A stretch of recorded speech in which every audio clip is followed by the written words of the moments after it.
नमस्कार, मैं हूं आपके साथ श्वेता झा और आप देख रहे हैं गुड न्यूज टुडे। अष्टमी नवमी का सबसे शुभ मुहूर्त, जी हां, क्या है ये आपको हम बताएंगे। दरअसल चैत्र नवरात्र की पहले बात कर ले।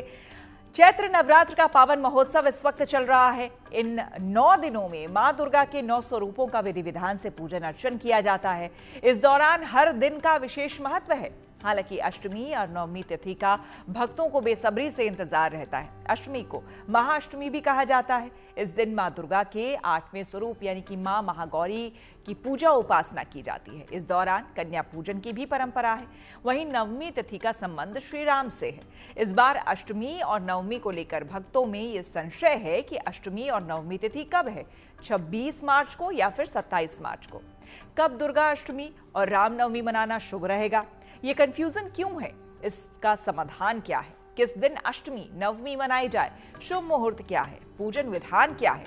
देश के जाने माने ज्योतिषाचार्य से हम हर पहलू पर बात करेंगे। साथ ही जानेंगे इस रामनवमी में क्या शुभ संयोग बन रहे हैं। इस अवसर पर किस उपाय से आप श्री हरि और लक्ष्मी दोनों की कृपा पा सकते हैं। अगले 1 घंटे अष्टमी नवमी तिथि से जुड़े हर आपके सवाल का जवाब यहां पर आपको मिलेगा।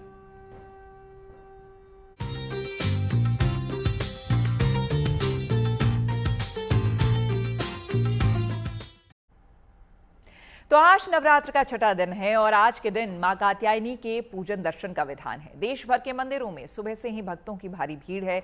मां अंबे के धाम आस्था, भक्ति और अद्भुत संगम यहां देखने को मिल रहा है और श्रद्धालु मां से मनोकामना पूर्ति की कामना कर रहे हैं।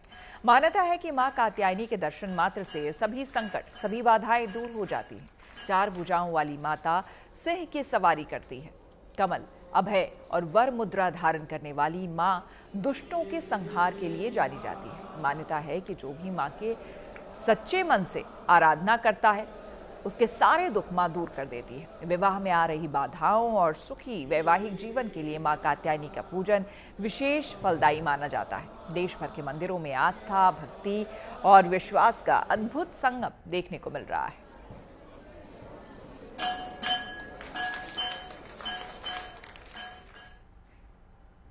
चैत्र नवरात्र में दुर्गाष्टमी और चैत्र शुक्ल पक्ष की नवमी, जिसे कि रामनवमी भी कहा जाता है, अत्यंत महत्वपूर्ण होती है। एक तरफ श्रद्धालु अष्टमी और नवमी को कन्या पूजन कर नवरात्र का समापन करते हैं, तो वहीं रामनवमी पर श्री राम जन्मोत्सव को भी धूमधाम से मनाते हैं। लेकिन इस बार श्रद्धालुओं के बीच असमंजस है, क्योंकि अष्टमी और नवमी तिथि एक साथ पड़ रही है। ऐसे में जातकों को लग रहा है कि कब रामनवमी मनाएं और कब कन्या पूजन करें। देखिए ये रिपोर्ट।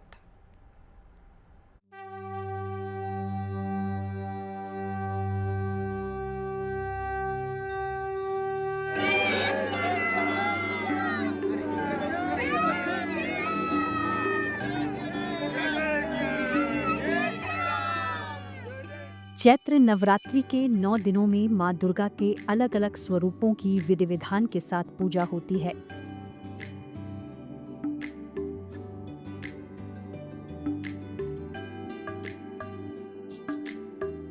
चैत्र मास की प्रतिपदा तिथि से आरंभ हुई नवरात्रि का आज छठा दिन है। श्रद्धालु दुर्गाष्टमी और रामनवमी की तैयारियों में जुट गए हैं।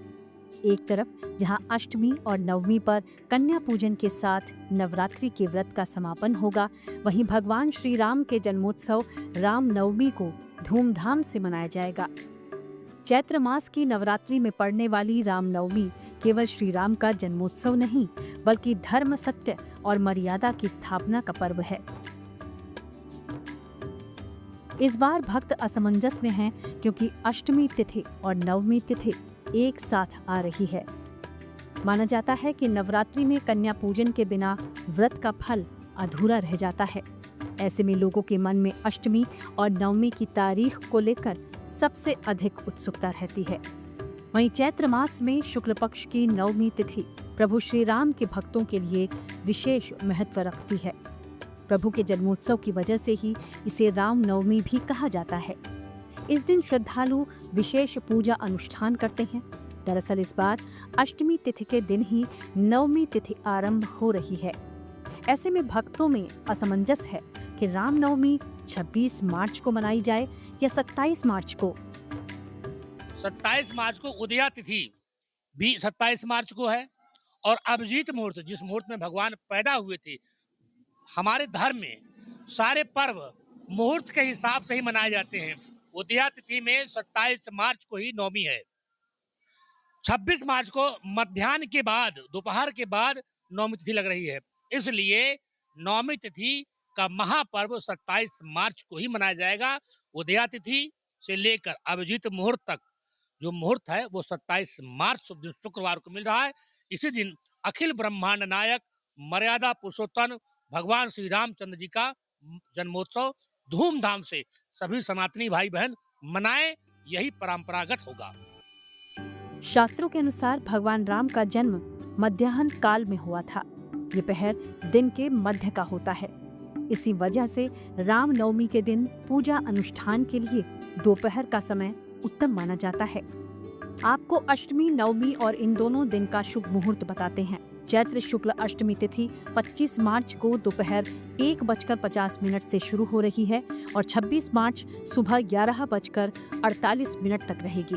वहीं चैत्र शुक्ल नवमी तिथि 26 मार्च सुबह 11:48 से शुरू होकर 27 मार्च सुबह 10:06 तक रहेगी।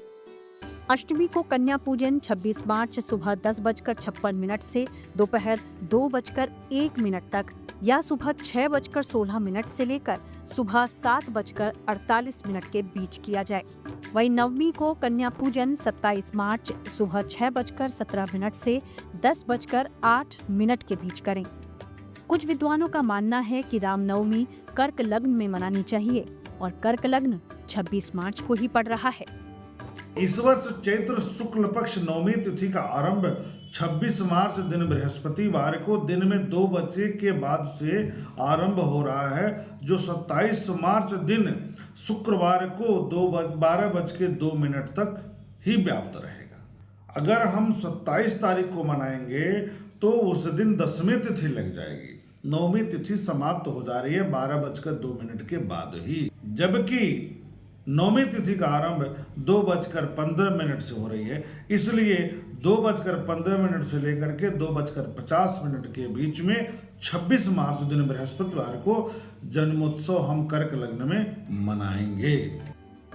चूंकि भगवान राम का जन्म दोपहर में हुआ था, इसलिए 26 मार्च 2026 को ही राम जन्मोत्सव मनाना सबसे उपयुक्त माना जा रहा है। जो लोग उदया तिथि यानी सूर्योदय के समय तिथि को मानते हैं, वो 27 मार्च को भी राम नवमी मना सकते हैं।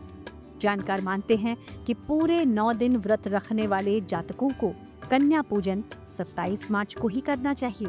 Bureau report, good news today.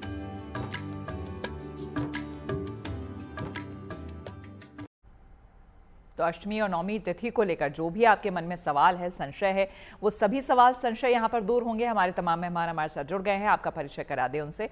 महंत राजू दास जी हनुमानगढ़ी अयोध्या से हमारे साथ जुड़ रहे हैं, आपका बहुत बहुत स्वागत है महंत जी।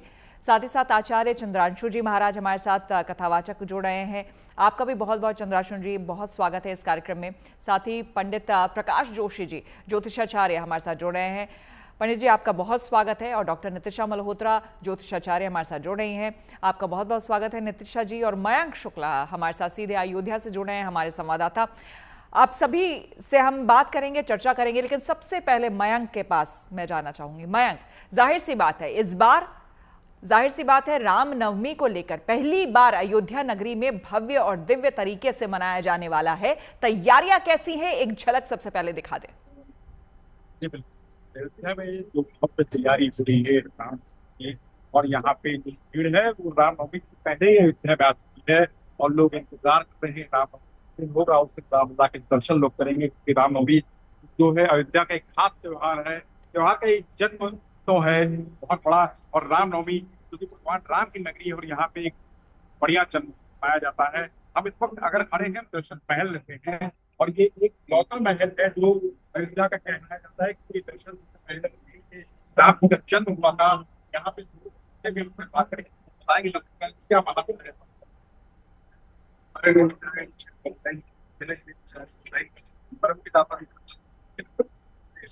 करना साथ ही संध्या मर्यादा पुरुषोत्तम भगवान श्री रामचंद्र सरकार। मयंक, आपकी आवाज हम तक और ठीक से हुआ नहीं है पहुंच श्री पा राम रही है। नाम। हम कोशिश करेंगे उसको टेक्निकल जो फ्लॉ है उसको ठीक करने की। आपके पास आएंगे थोड़ी देर में।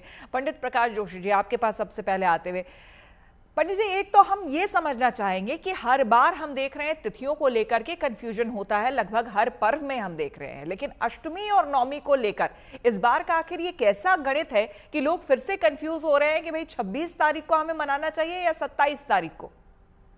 देखिए, कंफ्यूज करने वाला, क्योंकि ज्यादातर जितने भी विद्वान होते हैं वो सब पंचांग का प्रयोग करते हैं। और ये देखिए, दो पंचांग मैं बता रहा हूँ, दोनों में ही अंतर है, इन दोनों के अंदर ही अंतर है। अब ये जो दिवाकर पंचांग है, ये 27 तारीख को डिक्लेयर कर रहे हैं नवमी, और जो ये राजधानी पंचांग है ये बोल रहे हैं 26 तारीख को रामनवमी है, यानी नवमी है, नौवा नवरात्रा जो है 26 तारीख को। तो पंचांगों में ही कंफ्यूजन है, जिस वजह से आम लोगों के अंदर भी कंफ्यूजन हो जाता है। और अगर देखा जाए तो 26 मार्च को जो अष्टमी शुरू हो रही है वो सुबह 11:48 से पहले पहले अगर देखा जाए तो अष्टमी है, उसके बाद नवमी है। और उदया व्यापनी तिथि के अनुसार अगर हम देखें, उदया व्यापनी तिथि के अनुसार, तो अष्टमी में जो कंचिका करते हैं वो सुबह 11:48 से पहले पहले ही उनको करनी पड़ेगी, ये 26 मार्च को। और क्योंकि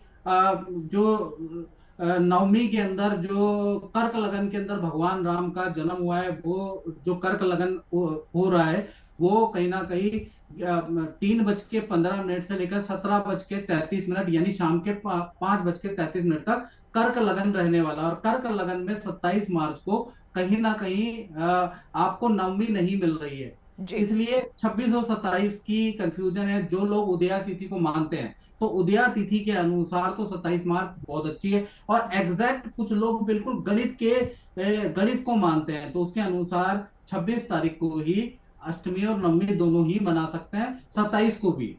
बिल्कुल, लेकिन नितिशा जी, बिल्कुल आएंगे आपके पास। नितिशा जी, आपसे यहाँ समझना चाहेंगे इस कंफ्यूजन में, मान लीजिए अगर कोई 26 तारीख को नवमी कर ले या फिर 27 तारीख को अष्टमी वो मान ले, अगर जो जिस तरह का कंफ्यूजन चल रहा है, ऐसे में हम तो यही बात करते हैं कि भाई व्रत करते हैं पूरे पूरे 9 दिनों तक, जिस तरह से अभी चैत्र नवरात्र में व्रत चल रहा है और अष्टमी वाले दिन लोग भोग लगाना चाहेंगे, कंजके कराना चाहेंगे, तो उसमें क्या उन्हें वो फल मिलेगा?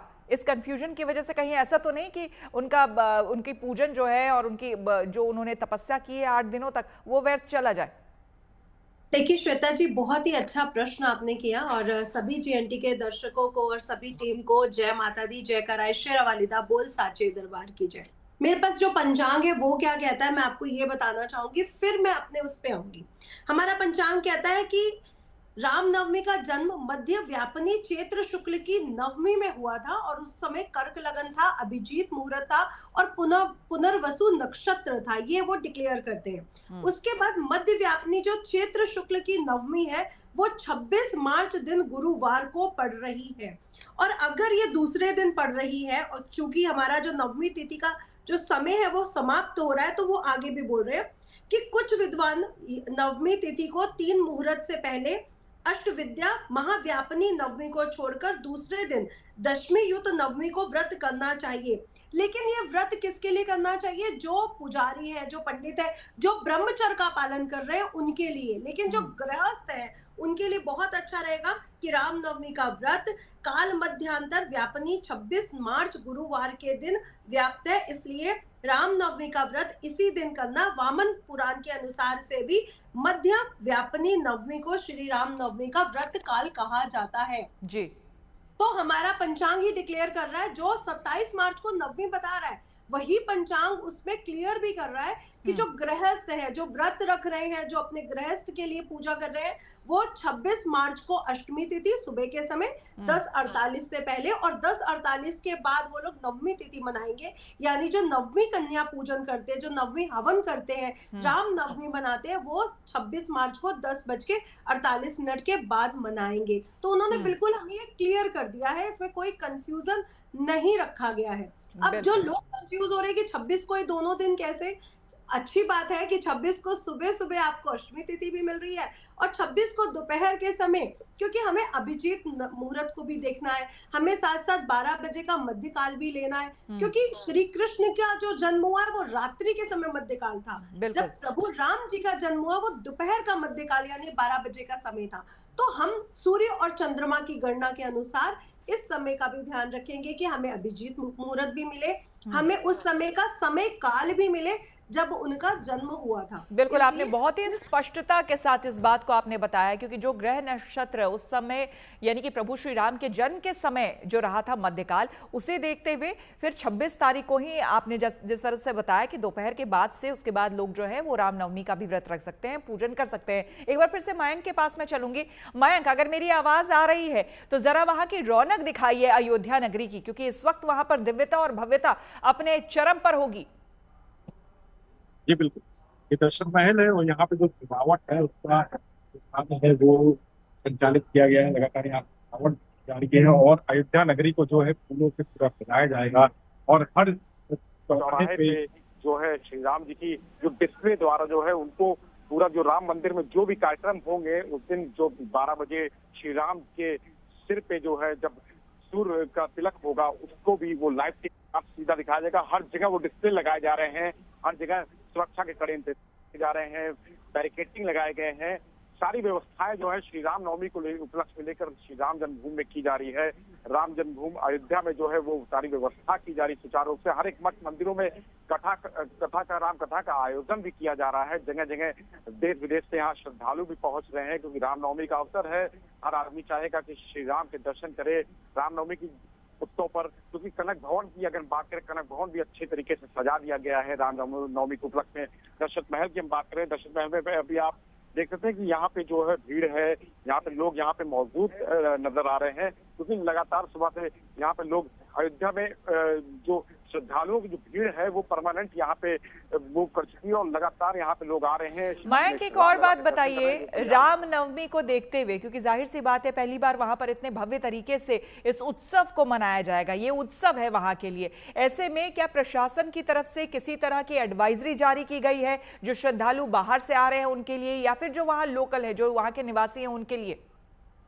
जी बिल्कुल, रूट डाइवर्जन किया गया है। जो भारी वाहन है उनके प्रवेश वर्जित कर दिया गया है और जगह जगह होल्डिंग लगाई गई है। होल्डिंग द्वारा उनको रास्ता बताया गया कि आप इधर से ना जाके आप उस तरफ से, क्योंकि जो हाईवे है वहाँ पे भी डाइवर्जन किया गया है रायबरेली रोड को यहाँ पे, क्योंकि चारों दिशाओं से यहाँ हाईवे है, जहाँ लखनऊ रोड मिलती है, हर तरफ रूट डाइवर्जन कर दिया गया है। और जो गाड़ियां हैं, जो भारी वाहन है, उनके प्रवेश लगातार यहाँ पे वर्जित कर दिए कि 24 तारीख से 27 तारीख तक ये डाइवर्जन यहाँ पे किया गया है, क्योंकि रामनवमी का उपलक्ष्य है। लाखों श्रद्धालु यहाँ पे मौजूद होते हैं। उनको देखते हुए जो राम पथ है अयोध्या का, वही मुख्य मार्ग पे जो है श्री राम जी का मंदिर है, मुख्य द्वार वहीं पे है, क्योंकि वहां पे भी जो 4 व्हीलर है उनकी भी एंट्रियां बंद कर दी गई है और लगातार बैरिकेडिंग लगा दी गई है। सुरक्षा के पुख्ता इंतजाम किए गए हैं और कैमरों से जो है निगरानी की जा रही है कि ताकि कोई घटना ना हो सके। बिल्कुल, आएंगे आपके पास मयंक।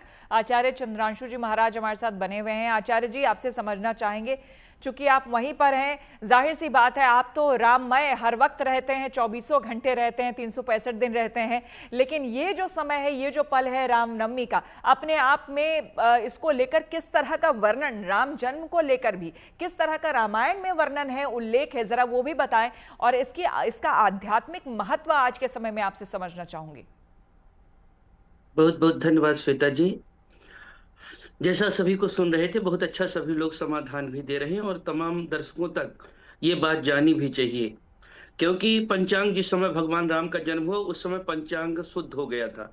जोग लगन गृहवार तिथि सकल भय अनुकूल, चरु और अचर हर्ष जुते राम जन्म सुख मूल। जो चैत का महीना है, शुक्ल पक्ष है, अभिजीत मुहूर्त है, मध्याह्न का समय है, मध्य दिवस असीत न घामा, पावन काल लोक विश्रामा। तो ये समय जिस तरह से है तो उसका मानक अपना होना ही है। अभिजीत मुहूर्त चल रहा है, भगवान का नाम भी एक अभिजीत है और नवमी तिथि है। नवमी तिथि का अपना बहुत महत्व है। नवमी तिथि के दिन भगवान अवतरित हुए। नवमी तिथि 12 मधुमासा। तो ये परम पुण्य समय जिस समय चल रहा था, जही दिन राम, सबसे बड़ी अद्भुत बात थी जिस दिन भगवान का जन्म हुआ उस दिन, जही दिन राम जन्म श्रुति गावहीं, तीरथ सकल तहाँ चली आवहीं। जिस दिन भी भगवान राम का जन्मोत्सव मनाया जाता है उस दिन केवल अयोध्या तो तीर्थ स्वयं है, तीर्थों के राजा स्वयं है, अयोध्यापुरी मस्तके के रूप में विराजमान है ही, पर तीरथ सकल तहाँ चली आवहीं। दुनिया भर के जितने तीर्थ हैं वो सभी तीर्थ अयोध्या में आते हैं, सभी पवित्र नदियां अयोध्या में आती हैं। और हमारे यहाँ ऐसे भी जब कथा भी हम करते हैं तो कहते हैं, जिस दिन हम लोग भगवान राम की कथा कहते हैं तो जो जीवन भर कहीं तीर्थों में नहीं जा सकता वह राम जन्मोत्सव की कथा सुन ले तो उसको सभी तीर्थों में जाने का महत्व अपने आप मिल जाता है, सभी तीर्थ में जाने का फल अपने आप प्राप्त होता है। और जब अयोध्या में स्वयं राम जन्मभूमि में और राम मंदिरों में ये राम नवमी, राम जन्मोत्सव मनाने का जब सौभाग्य प्राप्त होता है तो उसकी महिमा कहाँ तक कह सकते हैं। क्योंकि अगर अभी भौतिक जगत को देखें तो चौथी बार ये अयोध्या बसी हुई है। मौजूदा समय जो अयोध्या है, इस अयोध्या को विक्रमादित्य ने बसाया है, हम सभी लोग जानते हैं। और विक्रमादित्य जी को भी मूल अयोध्या का जो परिचय मिला हुआ है इसी रामनवमी तिथि के यहाँ मिला हुआ है, इसी रामनवमी तिथि के दिन। क्योंकि जब वो तीर्थराज प्रयाग यहाँ पर आए हुए थे अपने काले घोड़ा और काले रंग के स्वयं तीर्थराज प्रयाग थे, आखेट खेलने के लिए यहाँ पर विक्रमादित्य जी आए हुए थे। तो उस समय विक्रमादित्य जी ने देखा, देखते क्या है, एक काला कलूटा घोड़े पर सवार होकर के व्यक्ति आया और घोड़े सहित नदी में प्रवेश किया। और जब बाहर निकला तो स्वर्णमय हो गया था। चक्रवर्ती सम्राट थे विक्रमादित्य जी, तो सामने आए और आकर के सामने उन्होंने कहा, आप कौन हो? तब उन्होंने अपना परिचय दिया कि मैं तीर्थराज प्रयाग हूं।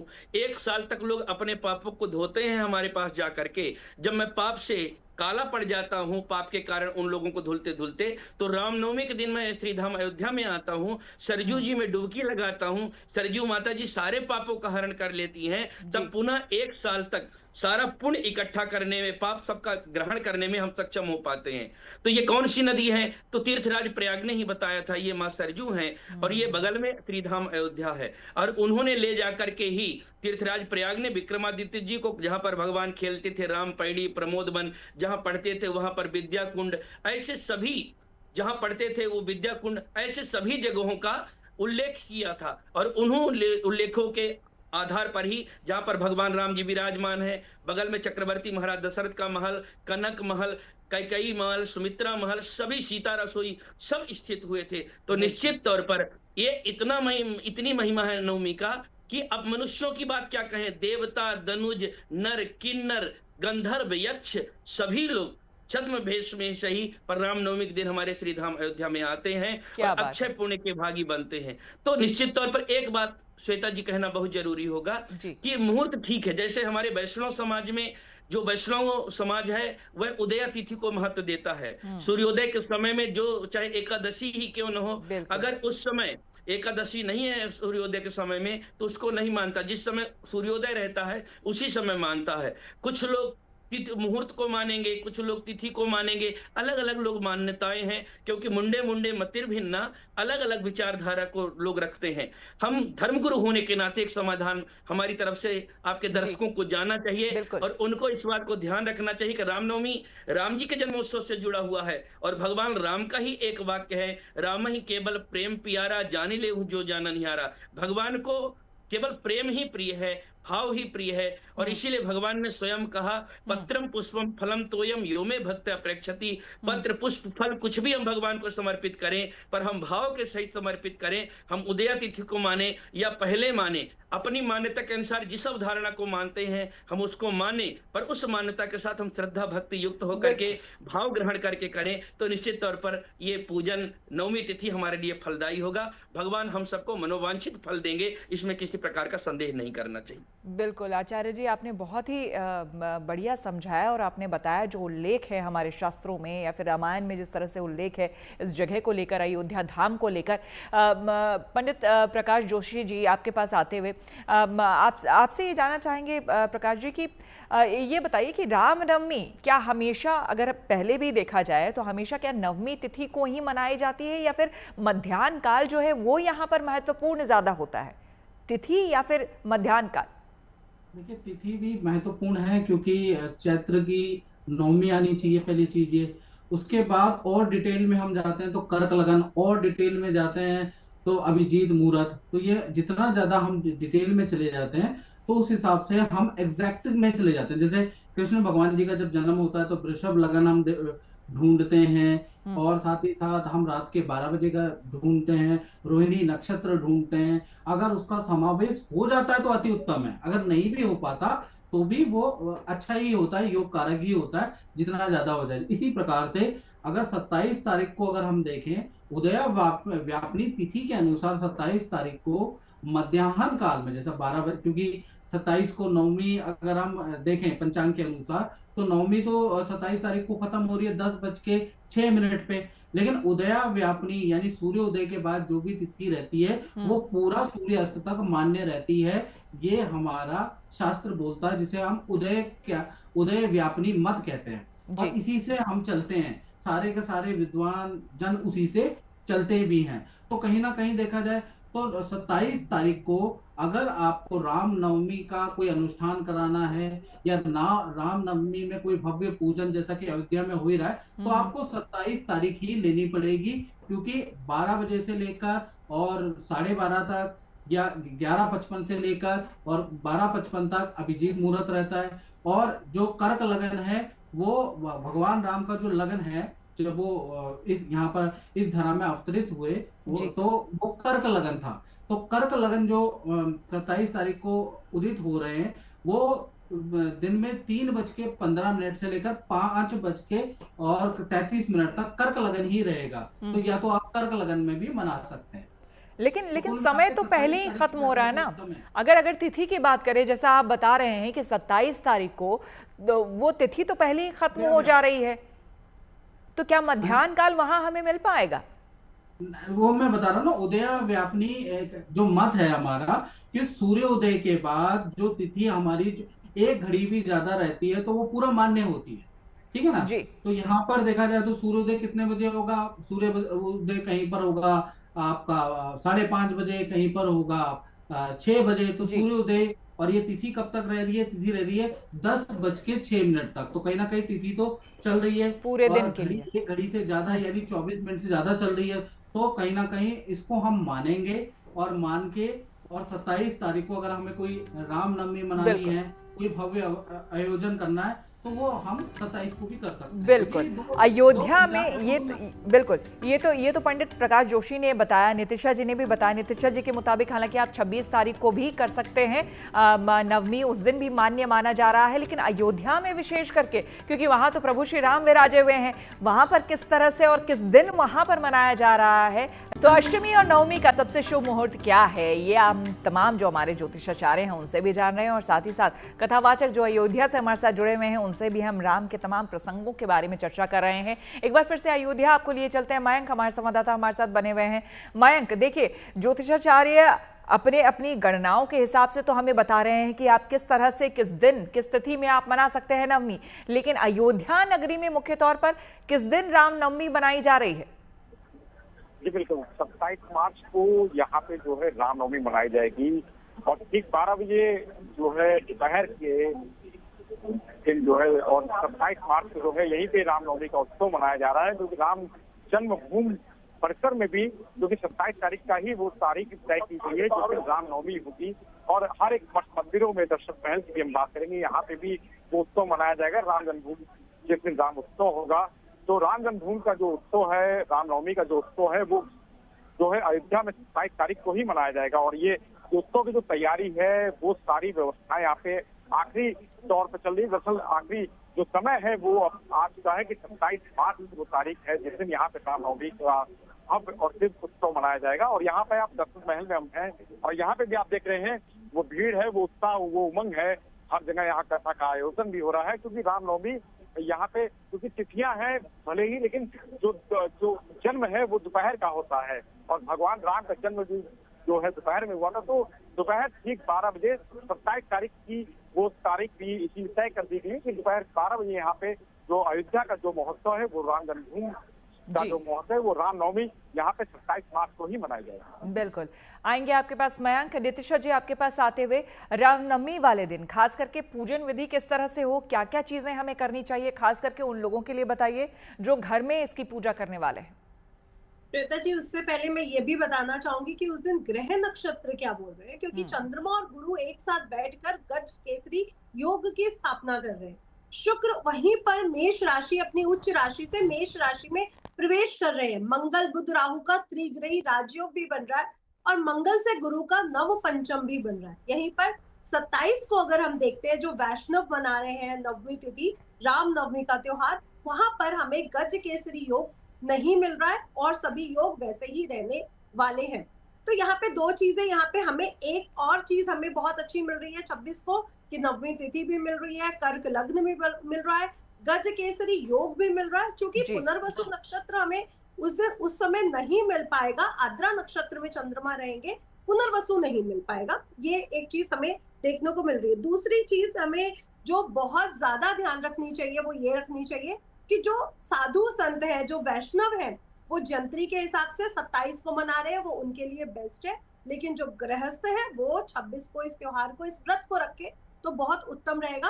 और जो तारा जयंती है, राम नवमी, तारा जयंती, वो 27 को ही सेलिब्रेट की जाएगी। अब आपने जैसे कि पूछा इस पूजा को, व्रत को कैसे करें, तो मैं यहाँ पे सिर्फ ये बोलना चाहूंगी कि अगर आप अपने जीवन के सभी कर्मों को, सभी डेप्थ को समाप्त करना चाहते हैं, वो चाहे कैसे भी कर्म हो, या हमारे इस जन्म के या उस पिछले जन्मों के, आप रामचरित्र मानस के बालकांड का अगर पाठ कर लेते हैं तो आपकी सभी तकलीफें, सभी डेप्थ, सभी जो कार्मिक जो पैटर्न्स है हमारे, वो सभी समाप्त होते हैं। ये इतना पावरफुल पाठ है, इस दिन अगर किया जाए तो। दूसरा, इस दिन सात्विक रहने की पूरी कोशिश करें, क्योंकि वो मर्यादा पुरुषोत्तम है। आपको उनके चरित्र को भी समझना होगा। उनके चरित्र को लेकर के अगर हम अपने अंदर चेंजेस लेकर के आए, अपनी मर्यादाओं को समझे, अपने अंदर वो रिस्पेक्ट लाएं जो हमें माता पिता के प्रति रखनी चाहिए, जो अपने पत्नी के प्रति स्नेह रखना चाहिए, वो सारे चरित्र को अगर हम अपने जीवन में जोड़ते हैं तो हमारे लिए बेहद शुभ रहेगा। तुलसी की माला पर राम राम लिख के अगर तुलसी की माला प्रभु राम जी को पहना दी जाए इस दिन, तो आपके सभी जो कष्ट है, जो दुख है, चाहे वो दरिद्रता है, चाहे वो किसी भी तरह की योग है कुंडली में बने हुए, वो भी समाप्त हो जाते हैं। उनको जो अमृत, तुलसी जो जल में पिलाई जाती है, अमृत जिसे बोल दिया जाता है, उनको वो बहुत प्रिय है, पंचामृत उनको बहुत प्रिय है। इस दिन अपने घर में ये सब बनाए, सात्विकता से उनका पूजन करें। इस दिन कोई भी ऐसी चीज जो सात्विकता से दूर है वो अपने घर में ना लाए। आचरण ऐसी चीजों का ना करे जो प्रभु राम जी के चरित्र से ना मैच करती हो। मैं बस इतना कहना चाहूंगी, भाव सच्चे तो वो पूजा भी स्वीकार कर लेंगे। और पूरा दिन व्रत रखना, सब कुछ तीन झाम करना, वो प्रभु राम जी नहीं स्वीकार करेंगे, क्योंकि वो सच्चे मन से अपने माता पिता के भी भक्त थे। उन्होंने अपने पति धर्म को भी पूरी तरह से निभाया है, चाहे दुनिया कुछ भी कहे। लेकिन मुझे लगता है कि अभी राम जी के, प्रभु राम जी के चरित्र के बारे में जानने की लोगों को बहुत जरूरत है, कि वो एक अच्छे पति, अच्छे पिता और एक अच्छे पुत्र भी थे। तो हमें अपने जीवन में यही चीजें स्थापित करनी चाहिए एज अ फीमेल, कि मैं अच्छी बेटी बनूं, अच्छी पत्नी बनूं और अच्छी माँ भी बनूं। बिल्कुल, बहुत बहुत बढ़िया, बहुत अच्छी बात आपने कही है नितिशा जी।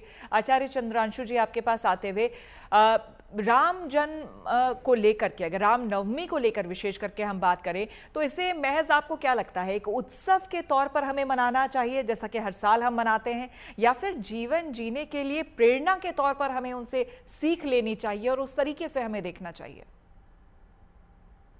नितिशा बहुत अच्छे बोल रही थी, क्योंकि भगवान के जितने भी अवतार हैं, उन अवतारों का हम किसी का, अगर राम जी के अवतार की बात छोड़ दे तो किसी अवतार का हम कोई अनुसरण जीवन में कर ही नहीं सकते। भगवान कृष्ण परिपूर्ण ब्रह्म है, फिर भी भगवान कृष्ण के संपूर्ण लीलाओं का हम अपने जीवन में अनुसरण नहीं कर सकते, क्योंकि भगवान श्री कृष्ण 6 दिन के थे तभी पूतना के स्तन में लगे, हल हल कालकूट का उन्होंने विस्वान कर लिया। 7 साल के थे तो 7 कोष के गोवर्धन गिरिराज को कनिष्ठ का उंगली पर उठा लिया, 100 फण वाले काली नाग का मर्दन कर दिया। ऐसे तमाम भगवान श्री कृष्ण की लीलाएं हैं जो सामान्य मनुष्य कर ही नहीं सकता।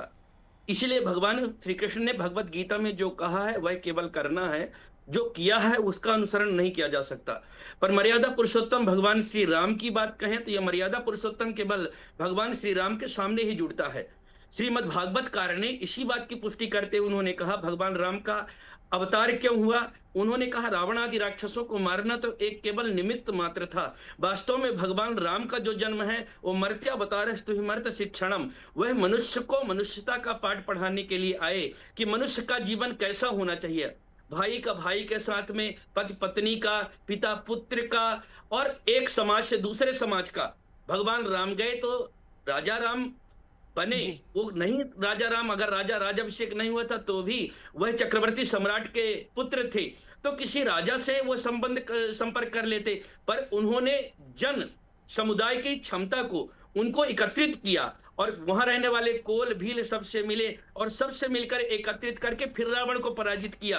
तो लोकतंत्र का इससे बड़ा सुंदर स्वरूप क्या हो सकता था? मर्यादा पुरुषोत्तम भगवान राम का जन्म रावणादि राक्षसों को मारना नहीं, तो एक निमित्त मात्र थे।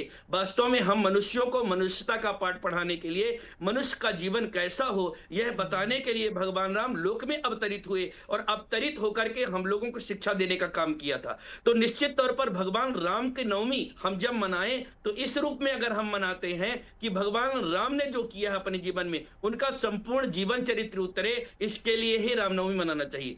श्वेता जी, एक बात और भी बताना है आपको। बिल्कुल बिल्कुल।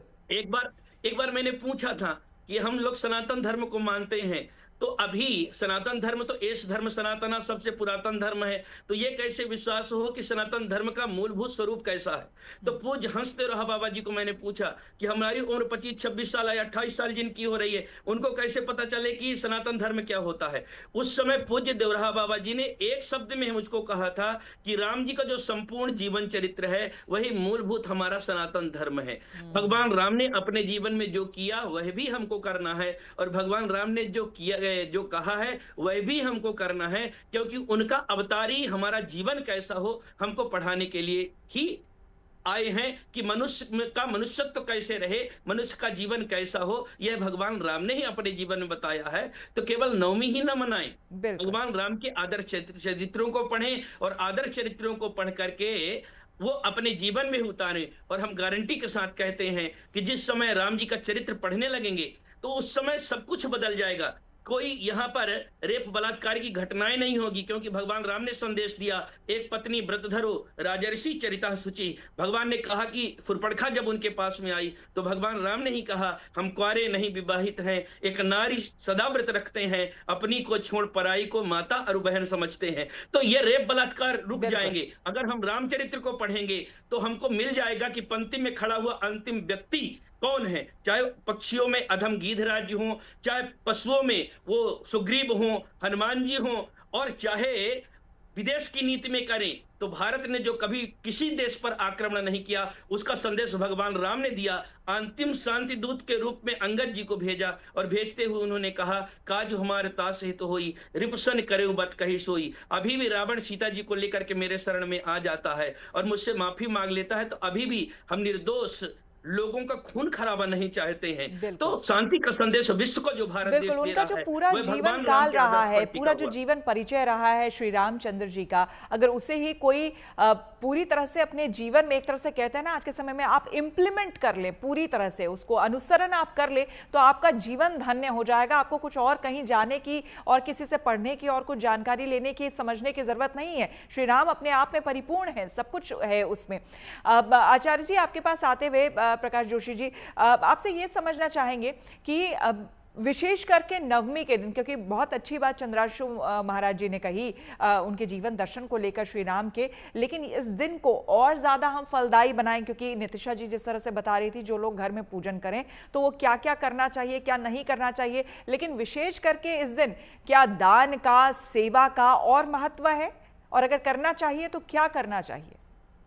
देखिए, नवरात्रि के रामनवमी के दिन सिद्धिदात्री माता की पूजा होती है और सिद्धियों के लिए होती है। खासकर ये जो कुछ लोग अष्टमी पूजते हैं, कुछ कुलों के अंदर मत है कि वो नवमी पूजते हैं।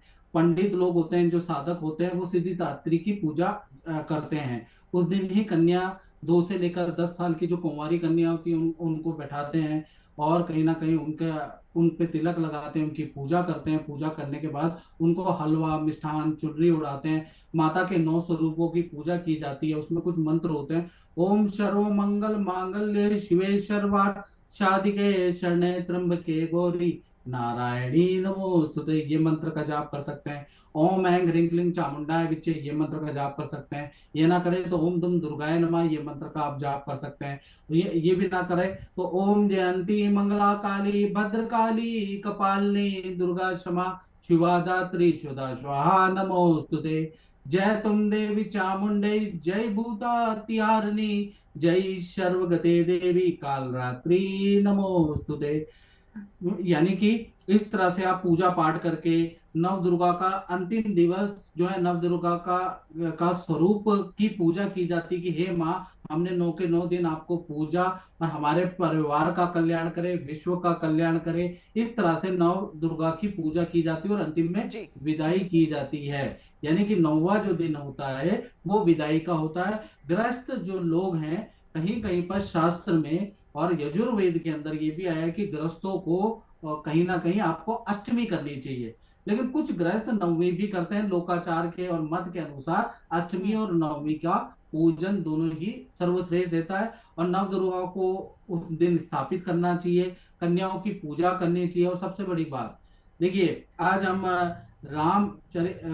राम नवमी की भी बात कर रहे हैं और चंद्रांशु महाराज जी ने तो बड़ी सुंदर सुंदर बातें भी की। और जैसे ये नव दुर्गा है, लेकिन क्या है कि मानना ही नहीं है, सिर्फ इसको जानना भी है। ये नहीं कि हम एक तरफ पे माता की पूजा कर रहे हैं, वहां पर अपनी पत्नी को गाली दे रहे हैं, ये भी होता है, या हिंसा कर रहे हैं किसी स्त्री के साथ शोषण कर रहे हैं। तो कहाँ से वो नव दुर्गा की पूजा लगेगी, वो शक्ति की उपासना कहाँ लगेगी, एक बात बताइए। तो सिर्फ हमें मानना ही नहीं है, हमें जानना भी पड़ेगा कि नव दुर्गा के अंदर क्या शक्ति है, एक औरत के अंदर क्या शक्ति है और एक औरत क्या कर सकती है। एक औरत माँ के रूप में पार्वती भी हो सकती है, एक औरत काली भी हो सकती है जो शिव जी को झुका दे। तो कहीं ना कहीं औरत का सम्मान, नवरात्रि वो भी 2-2 बार आते हैं, हर पर्व एक आता है और नवरात्रि 2-2 बार आते हैं, क्योंकि भगवान ने ये समझाने का कोशिश किया है कि स्त्री एक माँ है, उसके पास शक्ति है, उसका दुरुपयोग मत कर, ये 2 बार समझाने का साल में स्त्री की प्रयास ऊर्जा किया और है। शक्ति के बारे में कई बार कहा गया है और इसीलिए हमारे यहाँ देवी की उपासना और पूजा होती है, इसीलिए भारत देश में ये चीज होती है। मयंक के पास एक बार चलेंगे फिर से हम अयोध्या। मयंक, आपसे यहाँ पर जानना चाहेंगे विशेष करके, क्योंकि देखिए 27 तारीख को यहाँ पर अयोध्या में रामनवमी मनाई जाने वाली है। ऐसे में विशेष करके क्या उस दिन ये आपको कोई जानकारी है कि विशेष अनुष्ठान मंदिर में इस बार किए जा रहे हैं, या फिर इस बार फिर से प्रभु श्री राम का सूर्य तिलक किया जाएगा, इस तरह की कोई जानकारी?